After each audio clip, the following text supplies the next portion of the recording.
Sorry about that. Little internet glitch at my house. Kelson all in. Gets the fold from the dominated ace.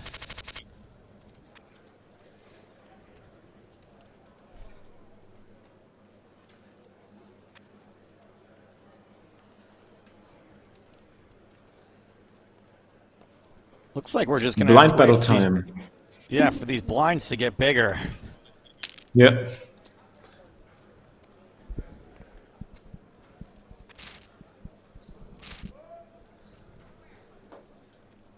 And they are getting bigger, 400,000, 800,000 now. So Polanyi back to a sub 20 big blind stack.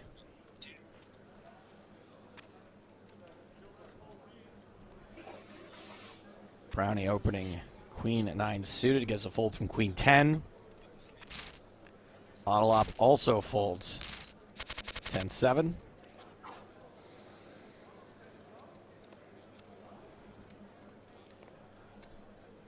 Sleck says this Kelson guy will win. The chip leader now has all the bounties now. And yeah, if Kelson opened things up a little bit, just started picking up more of the blinds and antes, I think they'd be in an even better position to win. It's because he's got the support of the lab. The lab is running all the numbers for him. You got to get in the lab. You got to stay in the lab. You got to live in the lab. You want to be good at this game. That's Are what you he a lab does. guy? Do you do lab stuff, Felix?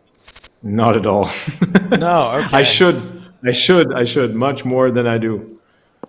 But I hate the lab. Yeah, the lab is, it's kind of like if you're a, it's like sports, right? Like nobody just wants to go run 10 miles a day just to be a better basketball player, but you would be. Oh boy, okay. Yeah, We got some hands here. that is promising.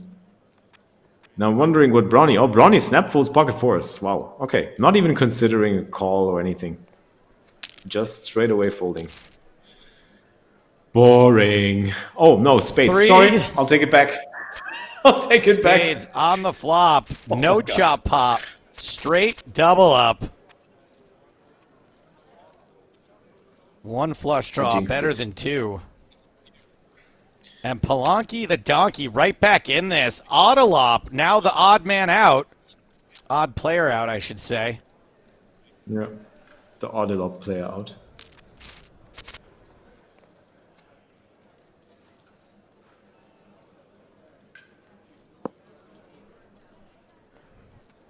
How does he do it? Top and bottom pair. That's in the lab.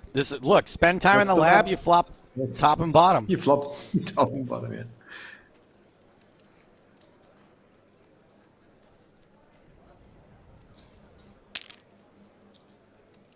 Ooh, And you baby, even get your opponent to bluff at it.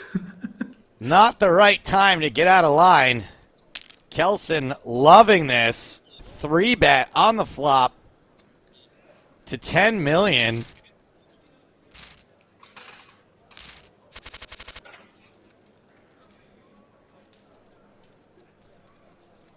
Audelop is going to be deuces mad at again. me if he sees that later. Yeah, I'm sure.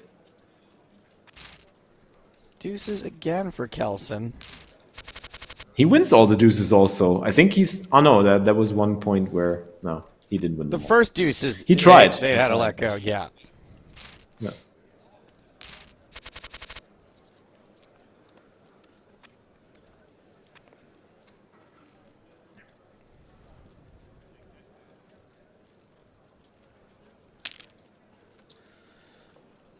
Folds around the blinds. Kelson raising 3x with 5-4. That's how you do it. That's how Yep. you do it. Steal.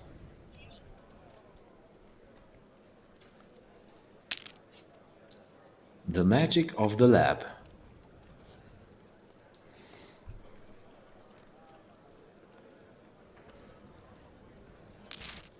I mean, to be fair, he does have the best hand.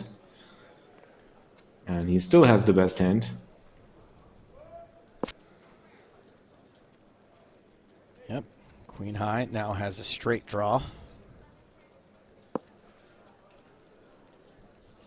7-4, no pair, no draw, no hope.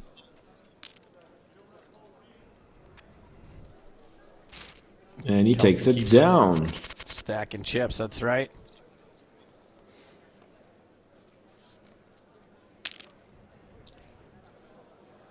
Kelson makes it 1.8 million. How is Polanyi gonna respond with ace-10 offsuit? Just calls. Flats. Allows Brownie into the pot. Brownie's just got a flick in a million. And does. Just Wowee. Top pair for Kelson. Up and down for Brownie. there's some Ace-10. action coming on this one. For sure. Started with the best of it. Flop the worst of it. Miss here. No straight for Brownie.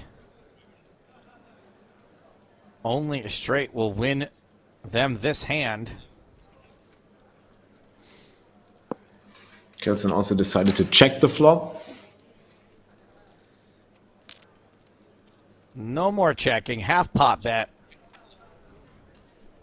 Ace-10 folds. I think, yeah, Brownie will fold as well. So Kelson nosing around the 50 million mark. Huge chip lead.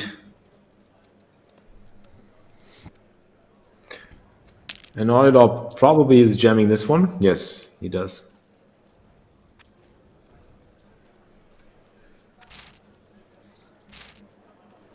And Autolov doesn't have a ton of chips. Do you think, Felix, that having a short stack is more valuable to Kelson in than whatever the bounty would be worth to maybe get lucky and call with 6 deuce there? Yeah, probably. Makes sense. Keeping him alive. Putting the pressure on. And yeah, you can see he's doing it. I mean, he's running into ace-king now, but he doesn't know. But obviously, it would have been a good spot. And Brownie would have folded, I'm pretty sure. So that's how you see how you can pressure these middling stacks when you're the chip leader. Right, they just have to have it in order to play back you like that. Yeah. So Yeah. you can Exactly. confidently fold. I mean, Brownie's even folding King Jack at this point, so Yep. that's showing how much of a tough situation that is for him. With Audelop still in.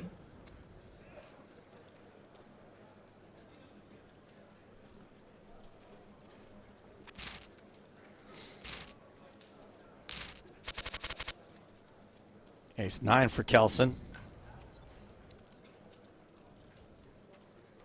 I mean, you're just printing if you're just raising a Yeah, very wide at this range. point, Yeah. at this point, I would imagine Kelson Lab's range to be 80 or 100% of hands to be a profitable open race in his shoes. Now, Tough Brownie, spot here for- interesting spot. Yeah, for sure. And he jams. I mean, it's a blind battle, so yeah. Reasonable. You just don't want to get snapped there and then go broke with auto flop with 5.5 Oh, big boy. blinds. There's another confrontation coming up. But I think it's going to be a min race. And if Polanyi jams, I think Brownie might get out of this. He's still got a chance. Just Oh, he a opened limp limps. from Yeah. Brownie. That's actually a pretty neat way to work around this situation that he's in. And not Kelson allow the big also- stacks to pressure him. Just limping. Polanyi probably does not want to give a cheap flop here. No, he's just Moves jamming all it. in. I mean, even though Brownie would love to call, I'm pretty sure, and Polanyi could do this with a somewhat wider range of hands, there is no chance with Olilop still in the mix that he's able to call this. And here we go. All right, it's domination time. Auto flop needs nothing. There's nothing that can come for auto flop Auto-flop after that is- turn card. Ow! Auto flop finally flops on out of here. Out in 4th place for 21,000 plus bounties. Those bounties worth about $6,400 for auto flop, and we're down to 3. Oh, and another one. Wow, this is And insane. a 4 on the This is flop. huge. Oh my god. Queen There's on the a turn queen is on going the to turn. save Brownie. Wow. Double up Wow. Oh for the my German god. superstar, and everything at this point, even Stevens between these 3 players. Even Steven. Wow. Numbers? And everybody's going to be like, yay, let's look at numbers. All Oh, I even. hate those Brownie sweats. maybe. I mean, Yeah. Brownie maybe once again nosing around the deal button. mm-hmm.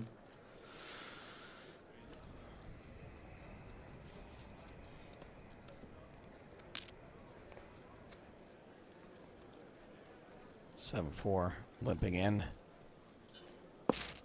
7 deuce just checks it back, flops a deuce, but there's a 4 out there for Palanki.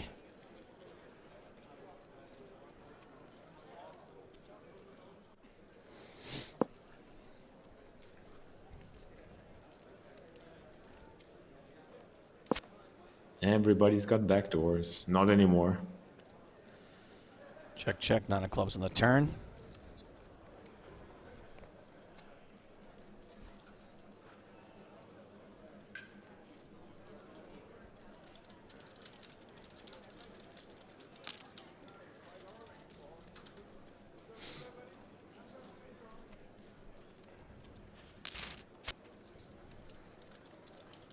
Brownie makes the call for once. Doesn't have the best hand, but he doesn't know it. But I imagine Gets the this is check to back go here. check, check most of the time. Yep. And we're going on break, but it looks like a deal discussion is also happening.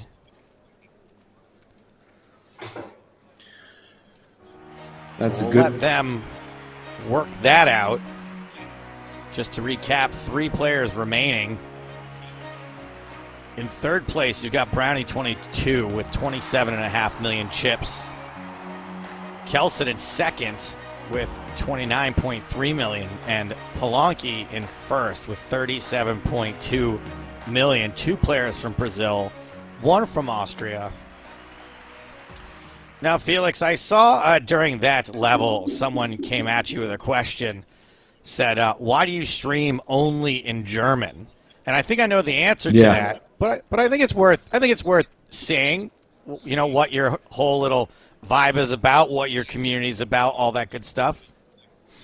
Yeah, I mean, I've streamed in English for a couple of years, and it was a lot of fun. But I realized that most of my community is German, and most of the stuff that I do, I can do a little better in German, I believe. I mean, I can speak English. I'm fine around English people, and I'm fine talking with you guys and commentating and everything.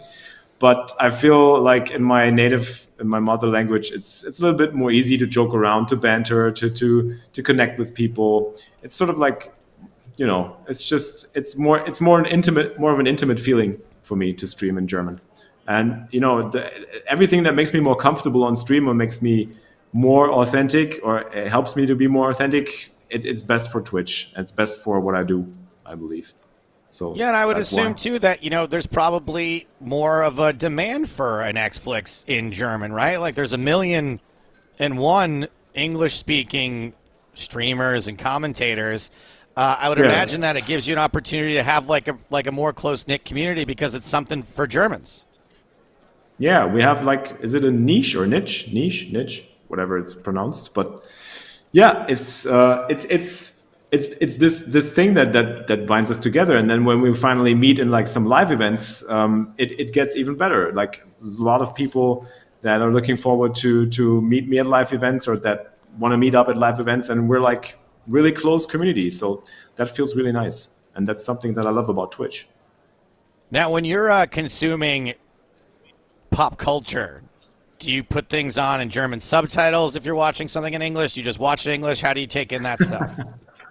Now, that's pretty interesting. I actually used to be watching every shows that I watch in English, because I think the humor is just different, and you would take away everything that's in the humor. You would take away from it, only because in Germany, like, Germany is probably one of the few countries that has the best dubbing, I would say, in general, because we actually have speakers to do that. I don't know that. I'm not sure that if every country has that, but I think we're one of the few countries that has good dubbing, or decent dubbing at least. But still, like the humor gets lost in a lot of different series, so I don't like to watch them in German. But there is some stuff that I love to watch in German, like Star Wars, for instance. I love to watch in German because I grew up with it, watching it in German. That's different. But yeah, apart from that, I love watching shows in English.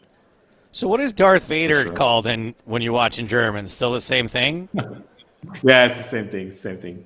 But he has a really cool voice in German. He's like different. I actually think like when I watched it in English, and when I first, I think what's the name of Darth Vader's voice? Is it James Earl Jones? James Earl Jones? Yeah, I was thinking about him. And when I heard him, I don't know, it just didn't feel right. So I had to have that German Darth Vader voice.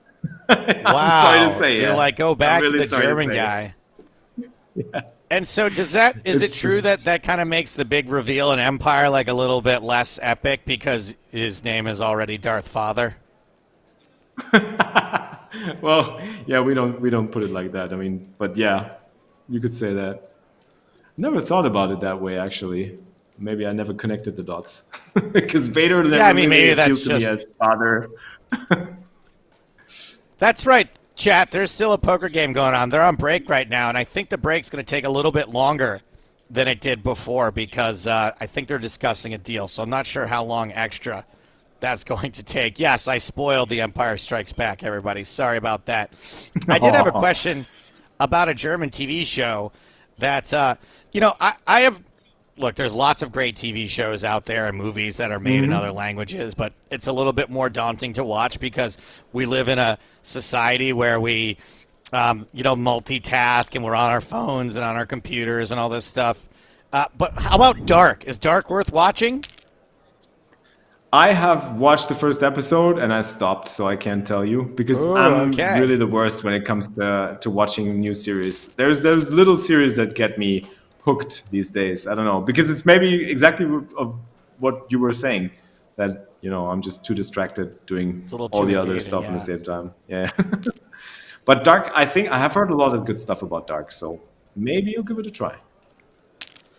All right, well, we are back here, Threads Up Poker, and the way the GLGLs are going around here, it looks like a deal has been agreed. And from what I understand, Polanki ended up with a little bit more than everybody else because they had the chip lead, but I think now they're just playing for the bounties. And I'm not given sure. That they have agreed on the deal. Yeah. I wanted to actually celebrate by opening yes. my can of... Can I show this to the camera? This one. What is that, like beer? Maltese. No, it's not. It's a Maltese lemonade. It's like their specialty lemonade that's only on Malta. So I want to give you guys some can opening ASMR. Delicious. Ooh, really good. Chisk is the beer that Chisk. Director Chris remembers here. So, it's a good time to have a little toast and congratulate all these players for locking up probably close to, let's call it 50 and 50, and then 25 will be 75. 50 and 50, sorry, is 100, and then another is 125 divided three ways. It's probably like around 40K each, a little over 40K each. So, great job. Congratulations. We got a lab move. We got another lab move. Look at this. He's limp that's raising. What I was going to say suited. Is that who knows? I don't know that I've ever seen a deal get made in a bounty tournament when only the bounties are left to play for, and I just wonder how it's going to affect play if we're going to see a little bit more gamble. Because right now, you're playing for what? You're playing potentially for the 40 for the other person's bounties. So you're playing for the sum total of the bounties, I guess. So what is that? 45 plus 22 is 60 something, and it's like another 10K if you win them all. I don't know how that's going to work, but let's see. Yeah, whatever it I is, think it is. And Kelson is still pressuring everybody. I can feel it.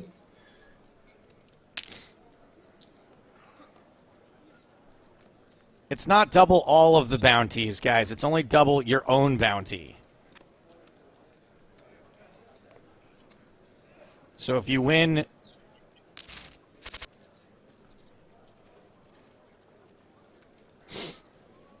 $42,000 each Omar skins, that's what the deal is, or that's what the bounties are going to be for.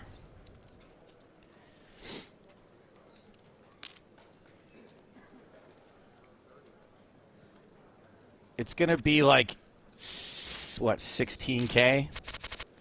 45 plus 4, 16. Something around like 16,000.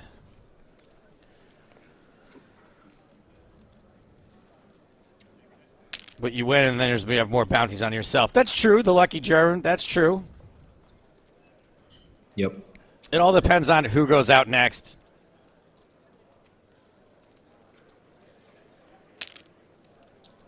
Oh, wow. Yeah, okay. So maybe this hand, speaking a little bit to what I was talking about, Polanki a little less afraid to get it in with 2 4s there. Yeah. I mean, to be fair, we're three-handed, so there's that to be said. Button and versus small blind, the ranges are going to be super wide, I believe, especially since they're probably trying to bully Brownie a little bit, being the short stack. Wobbly Knee says, boring. No problem, my dude. Have a good night. You banned. Thank you for your comment. Banhammer's in the chat. Get him out. Go do something more interesting.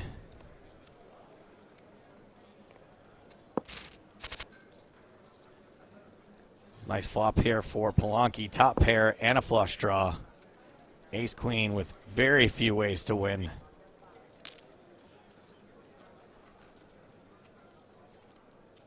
Ace of spades no good. Queen of spades no good. There it is. A no good. Although, why is there 8% for Kelson Lap here? I should be able to think of this. A bigger, yes, chop it up.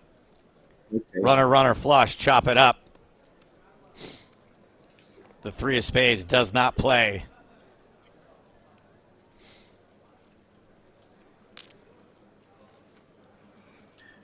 And Kelson actually turning his hand into a bluff. And gets And a fold. There you go. Blows him off a chop. Do it. Very cool. Very cool run out there.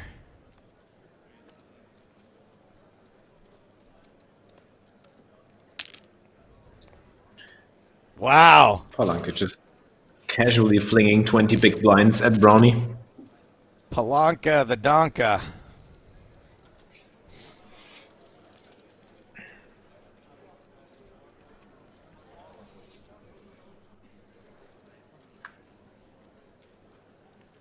Sleck asks, how long is this tourney live until it's over? Thank you for your question. Brownie raising king 8, called by queen 8, queen high flop. Bombulac asks, who is Felix Schneiders? Felix Schneiders is my co-commentator. Thank you for your question.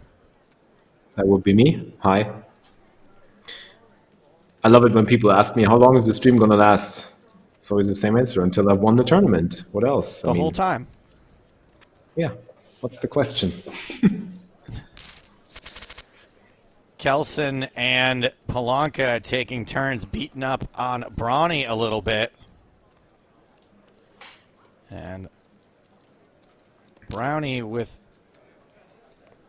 not the same ICM considerations as before. I think the shackle's probably really far off now, when the only way you can win money is to have the most chips and knock someone out.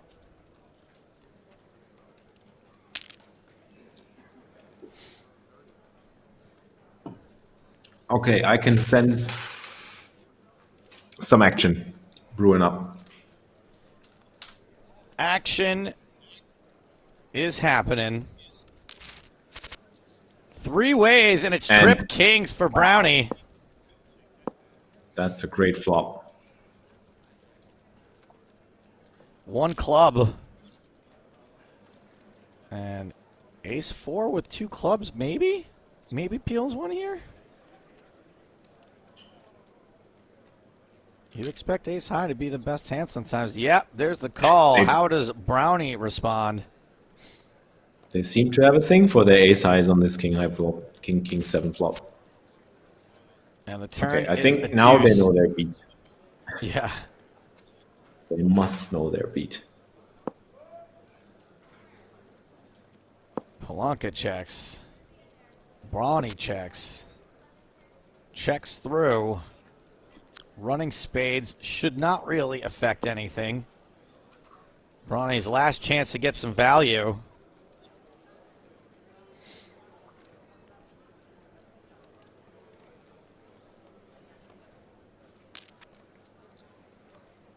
And yeah, going for the tiniest, almost as small a value as you can. Yeah. Goes. Whatever you do in that spot, it looks so strong. There's not Yeah. much you can do. Especially given that there were no draws on the flop.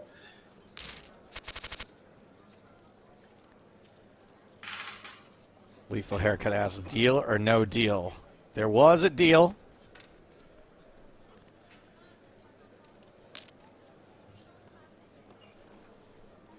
There was, in fact, a deal. Just playing for bounties now. I think they did not an even chop, but a chop by chip.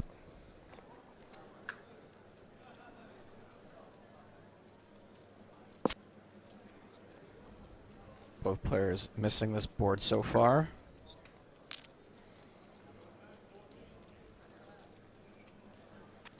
Seven, 9 taking a stab and gets a slightly better hand to fold.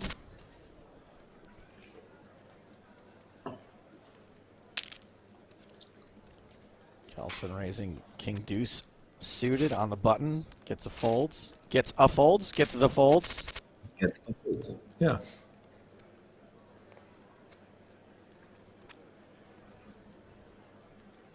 Plonky folds. Ace king for Brownie.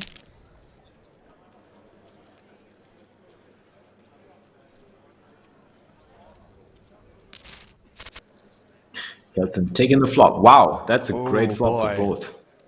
This is some kind of flop. Top pair, top kicker for Brownie. The flush draw for Kelson. The backdoor nut flush draw for Brownie. And Kelson goes ahead and raises this. This could be a really huge pot.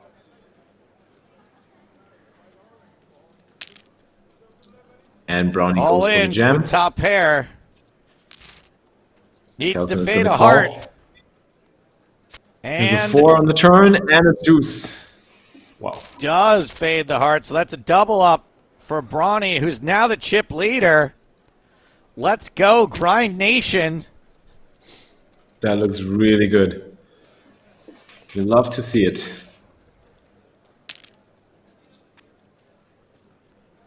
And it's worth mentioning that Brownie finished, I think, in 21st place last week Yep. in the Sunday Yep. Million. What a tale of redemption. Now made it to at least 3rd place and is chip leader. Just has to outlast 2 more players.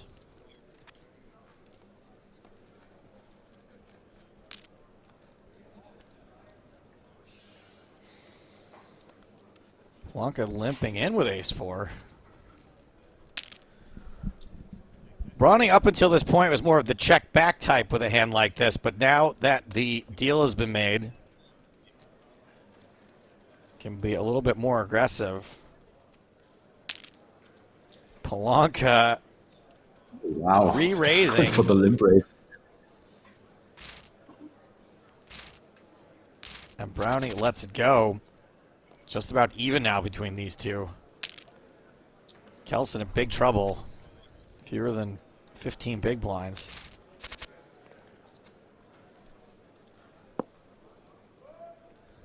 King high flop, a bet from Polanka will get fold here. Big deal. O'Neill says, I love that Felix is living every hand. Yeah, I know. He's in it. I'm feeling it.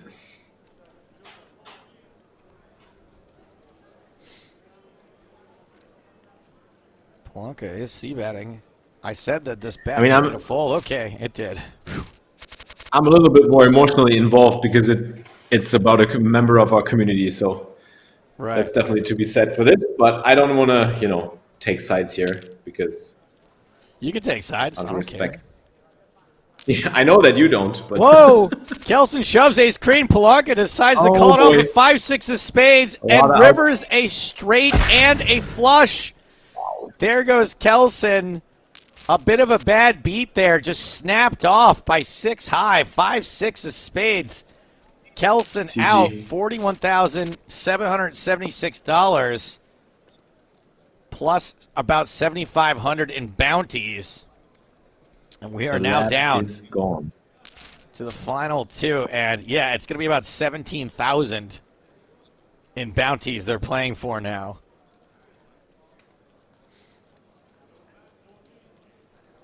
And I would agree that that call probably does not get made without their deal being in place.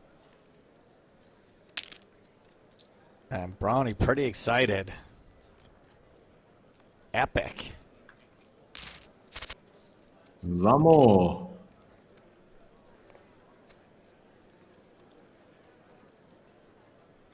And getting a laugh out of Palanki.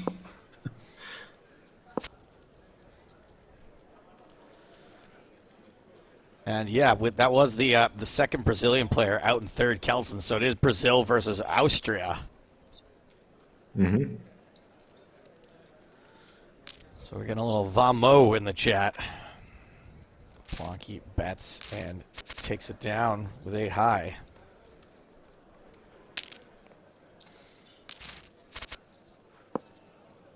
Diamond draw Huge here. drop for Brownie here. Yeah.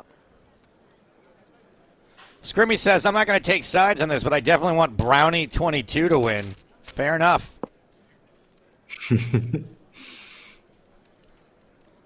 Plonky does turn some equity. Oh, and makes the straight on the river. Runner, runner, gut shot. So far ahead on the turn.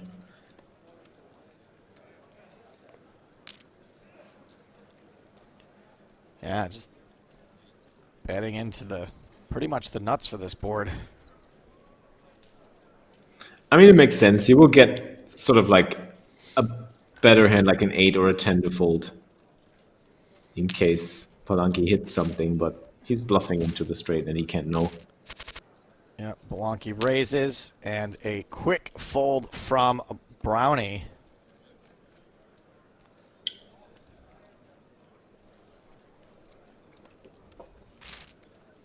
There you go, 9-3. That's one of the few you can fold. You can get rid of that one.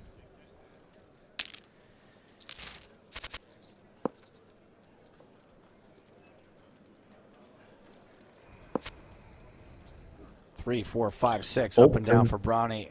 Ace high Ended for out Brownie. front for Palanki. Let's see if he wants to bluff at this. I expect him to bet turn and then Palanki calls. Maybe he'll bluff the river, but this is not a great river to bluff, obviously. Pairing the board and giving ace high the look to be good.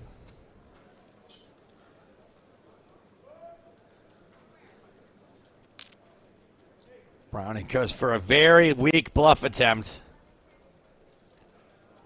Well, he's trying Probably to never going to fold out ace high for that amount. Yeah, it's tough. Ace high And does ace-high make makes the call. And Palanka with a 3-1 chip lead now. One heart on this flop. King high, king 7 leading. Brownie bets and gets fold. Ace, jack of diamonds for Palanka. Snapped by 3 deuce of diamonds. King 10 Jack is your flop. Jacks are good. And bet and a fold.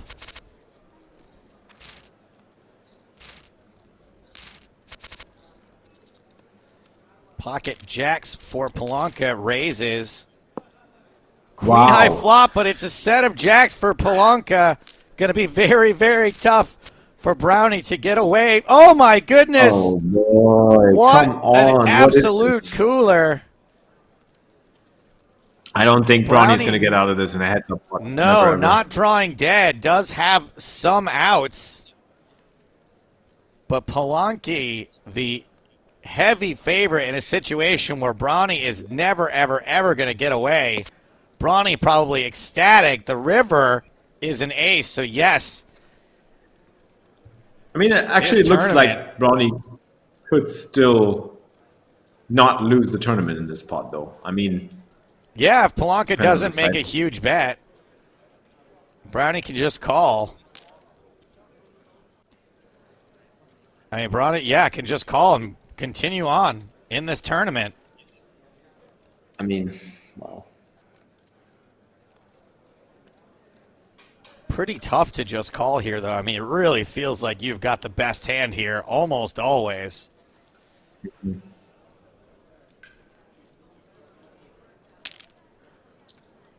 There's a raise. Not for all of it. Palanque now with the decision. Puts the rest in. Brownie, so much of your chips invested in the middle here. But what are you beating at this point? Not beating pocket jacks. Brownie makes the call, and it is over. Not quite the redemption Brownie was looking for. Although, what a difference a week makes. Brownie finishing in 21st place last week, this week coming in second. And after that deal, Brownie actually taking home a little bit less money than Kelson did in third place when it all shakes out after the bounties. It's 99 Palanque, the donkey, ending up victorious, $73,500. Felix, thank you so much for being with us today. It was awesome getting to hang with you for a little bit. How are you feeling right now about Brownie? I mean, I'm feeling ecstatic for him. I know he would have loved to ship the tournament, and I would have loved to see him ship the tournament, but I'm super happy for him coming this far, placing second. I think he's going to be very happy after making that deal, playing for the bounties. I mean, that last hand was just very cruel. It was just a cruel hand, you got to admit. It's tough to get away from stuff like that in a heads-up. Absolutely. Very difficult to get away from that in a heads-up situation, especially once the deal has been done. I just want to remind everybody we are out of time for this week's broadcast. However, we still got Poker in the Ears coming up this week with Masato Yokosawa will be our guest. Hop on the Discord. Let me know if there's anything you want me to ask Masato when we speak to him on Wednesday. And, of course, this weekend, James and I are heading to Monte Carlo for EPT. Monte Carlo, obviously, that will be starting in the early part of next week. Until next time, until the podcast, until EPT Monte Carlo, for James Hardigan and for Felix Schneiders, I am Joe Stapleton. Smell you later.